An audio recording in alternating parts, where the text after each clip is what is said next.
Bonjour. J'en ai marre. Comme disait ma fille quand elle ne maîtrisait pas encore les subtilités de la langue française. En fait, c'est un mixte de j'en ai marre et il y en a marre. Aujourd'hui, j'ai envie de mettre les pieds dans le plat. Je ne suis pas diplômée d'une quelconque faculté de théologie, ni même d'une petite école dite biblique. Mais j'ai vécu, ou plutôt, je me suis essayé à nombre de théories et, comme dit une maxime qui circule sur Internet, un jour j'irai vivre en théorie parce qu'il paraît qu'en théorie, tout va bien. Le Rav Dinovitch a donné un cours exceptionnel sur les raisons de la Shoah. Ça a dû faire jaser dans les chaumières. C'était à l'occasion de la fête de Pourim et il y expliquait tous les compromis que les responsables des Juifs ont acceptés pour rester dans la maison de Perse au lieu de retourner dans leur pays, celui que Dieu avait promis à leur père Abraham.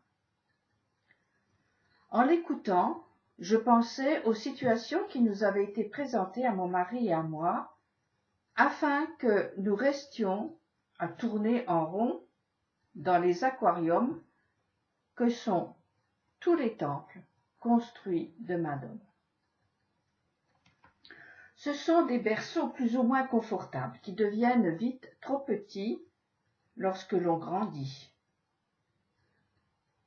Savez-vous ce qui se passe? Vu de l'extérieur, ça ne se voit pas. Mais je ne pense pas exagérer lorsque je compare cette situation avec celle de Sodome et Gomorrhe où tout le monde devait avoir la même taille pour pouvoir rentrer dans les lits de la longueur déterminée par les gouvernants. Sinon, les jambes étaient soit rallongées, soit coupées.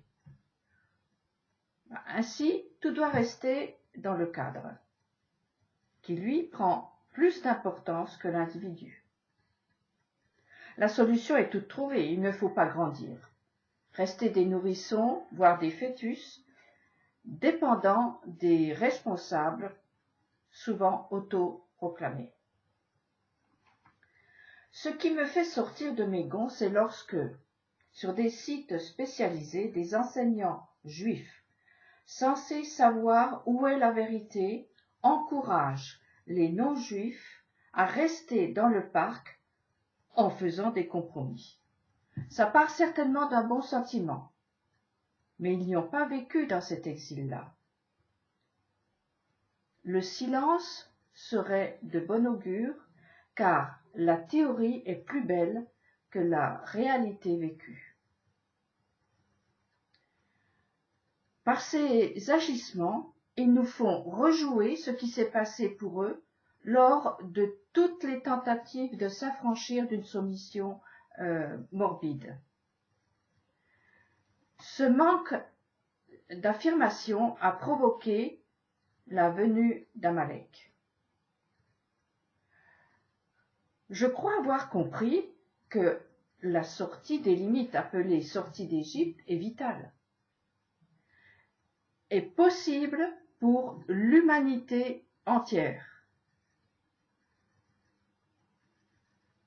Mes amis, vous qui étouffez dans les lieux d'élevage intensif que sont les religions, y compris laïques, sortez. Le lit, le nid, la cage, l'aquarium, le parc sont devenus trop petits. Ils ont été indispensables un temps, comme une maison parentale, mais arrive un moment où le jeune ou la jeune, devenu adulte, doit quitter père et mère pour construire sa maison qui représente sa vie.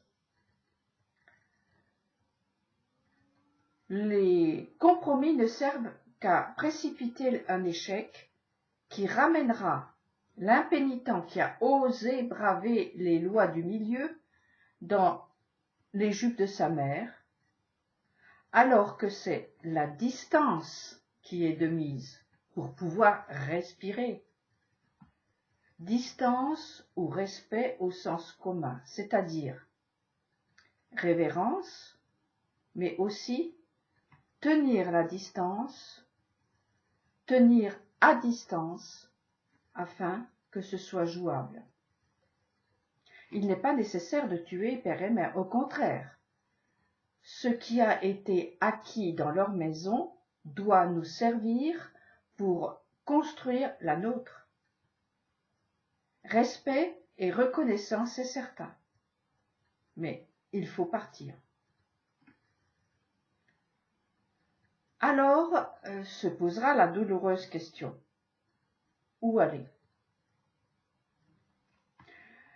Oui, il y a plein de bergeries dont les portes sont grandes ouvertes avec leur appât, mais tous les petits arrangements qu'elles ont fabriqués ne permettent pas d'avancer. Il faut continuer la route, quitte à comprendre plus tard. Les Hébreux ont tourné longtemps dans le désert avant de trouver la terre promise. Et David a cherché longtemps l'endroit pour construire la maison où pourrait résider ce que l'on appelle la présence. Il y a un argument massu, une des sucreries bien collantes, qui empêche de pousser puis de franchir la porte de sortie. C'est celle-ci. Jésus et ses disciples étaient juifs, respectant la loi et tout ce qui va avec. Nous avons donc nos maîtres tout trouvés. Pourquoi chercher ailleurs? C'est exact, sauf que leurs paroles, leurs faits et gestes ont été trafiqués. Pour entendre ce qui a été subtilisé et maquillé comme une voiture volée, il faut apprendre ce que des maîtres plus anciens ont enseigné. Écoutez ce que disaient ceux qui se sont opposés à tort ou à raison aux petits arrangements de l'époque. Changer d'école, retrouver les vraies racines et venir à la source de la source avant qu'elle ne soit polluée, c'est une nécessité.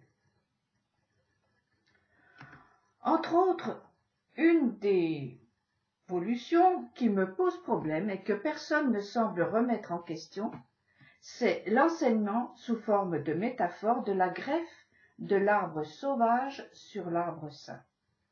Là, pour moi, nous sommes en plein dans une confusion qui me préoccupe. J'ai beau lire et relire, demander à des spécialistes arboriculteurs, je ne comprends pas que cette parabole reste un étendard qui justifie le rapprochement, voire la similitude entre le judaïsme et le paulinisme issu de l'apôtre Paul. Tout d'abord, dites-moi, qui aurait l'idée de greffer un arbre sauvage sur un arbre sain, sauf pour profiter de la bonne santé de ses racines et ainsi faire prospérer la sauvagerie?